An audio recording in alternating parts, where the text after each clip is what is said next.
Stump থেকে সরে এসে শেখ মেহেদীর বলে হাঁটু গেড়ে সুইপ করলেন নুরুল হাসান সোহান। নিচু শট হলেও ৪ নয়, বলটা হয়েছে ছক্কা। শটের যে পাওয়ার ছিল সেটা বোঝাই গেছে। ৩৬০ ডিগ্রি ব্যাটার খ্যাত প্রোটিয়া কিংবদন্তি এবি ডিভিলিয়ার্সকে এরকম শট খেলতে দেখা যেত। সোহানকেও দেখা যায় ৩৬০ ডিগ্রি অ্যাঙ্গেলে ব্যাট চালাতে। তার রোলটাই এমন যে মাঠে নেমে তাণ্ডব চালাতে হয়, ম্যাচ ফিনিশ করতে হয়। সিলেটের নেটেও সেটার মহড়া দিয়েছেন তিনি। সতীর্থ সাইফ হাসানের বলে বড় বড় ছক্কা মেরেছেন। তার আগে সাইফ ও মুস্তাফিজুর রহমান সাইফুদ্দিনদের বলে হার্ড হিটিং করেছেন। সোহান সাইফ দুজনের জন্য এই সিরিজটা এশিয়া কাপের পরীক্ষা, আর সেই পরীক্ষার পাশ করার জন্য মরিয়া হয়ে আছেন তারা। লাস্ট কয়েক বছর ধরে ঘরোয়া ক্রিকেটে ধারাবাহিক পারফর্ম করেছেন নুরুল হাসান সোহান, কিন্তু তারপরও জাতীয় দলে ছিলেন উপেক্ষিত। প্রায় ৩ বছর পর টাইগার স্কোয়াডে জায়গা পেয়েছেন এই উইকেট কিপার ব্যাটার। এর আগে সবশেষ ২০২২ সালের টি-20 বিশ্বকাপে শেষবার জাতীয় দলের হয়ে মাঠে নেমেছিলেন তিনি। তবে এশিয়া কাপে ম্যাচ খেলার সুযোগ পান কিনা, পেলেও কোন পজিশনে ব্যাট করবেন সেটা এখনও নিশ্চিত নয়।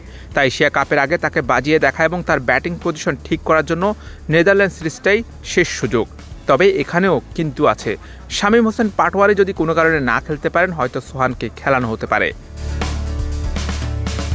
আসন্ন এশিয়া কাপে সোহানকে ব্যাকআপ হিসেবেই দলের সাথে পাঠানো হবে। মূলত ৫ বা ৬ নম্বর ব্যাটিং পজিশনের জন্য ভাবা হচ্ছে তাকে। বাংলাদেশ দলের যে ফরমেশন, যদি সব ঠিকঠাক থাকে তাহলে তার প্রথমে একাদশে খেলার সুযোগটা কম। ফিনিশিং রোলে খেলা জাকির কিংবা শামীম না খেললে তখন তার সুযোগ হতে পারে। নেটে তাদের মতোই হার্ড হিটিং ব্যাটিং করেছেন সোহান। অন্যদিকে এশিয়া কাপের দলে সোহানের অন্তর্ভুক্তি নিয়ে ক্যাপ্টেন লিটন কুমার দাস বলেন, আমি তো খুশি দলের দুজন নতুন প্লেয়ার এসেছে। তার মানে এই না যে যারা দলে নেই তারাও খারাপ। তারাও বাংলাদেশ দলের হয়ে অনেক কিছু করেছে, সামনে সুযোগ পেলে আরও কিছু করবে। সোহান এবং সাইফ বিগত অনেকগুলো বছর ধরে ভালো খেলছে, বিশেষ করে সোহান অনেকদিন ধরেই ভালো খেলছে। এশিয়া কাপের দলে সাইফ হাসানের অন্তর্ভুক্তি অনেকটা চমক হিসেবে এসেছে, কারণ ব্যাকআপ ওপেনার হিসেবে আলোচনায় ছিল না তার নাম। তবে সাইফকে দলে নেয় খুশি হেড কোচ ফিল সিমন্সও। লিটন বলেন, সবশেষ বিপিএল, গ্লোবাল টি-20, টপ অ্যান্ড টি-20 খেলে আসলো সাইফ। যে প্যাটার্ন খেলার আমাদের এমন একজন দরকার ছিল যে আগ্রাসী ভূমিকায় খেলতে পারবে, সাথে ১-২ ওভার বল করতে পারবে। এই জন্যই সাইফকে নেওয়া। আশা করি সাইফের যে ক্যালিবার আছে, যা জাতীয় দলের বাইরে খেলে এসেছে, তা যেন এখানেও খেলে। যদি সুযোগ পায় আমি চাইবো তারা যেন বাংলাদেশের জন্য সেরাটা খেলে। ১-২ ম্যাচ পরে বাদ পড়বে এমন না। টি-20 ক্রিকেট, আগ্রাসী ক্রিকেট খেলতে গিয়ে আপনি আউট হয়ে যেতেই পারেন। যদি বোঝা যায় সে দলের জন্য সবকিছু দিতে প্রস্তুত, তাহলে ম্যানেজমেন্ট তাকে ব্যাক করবে।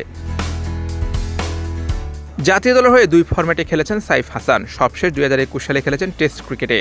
টি-20তে দেখা গেছে ২০২৩ সালের এশিয়ান গেমসে। জাতীয় দলের বাইরে থাকলেও ঘরোয়া ক্রিকেটে খেলে গেছেন নিয়মিত।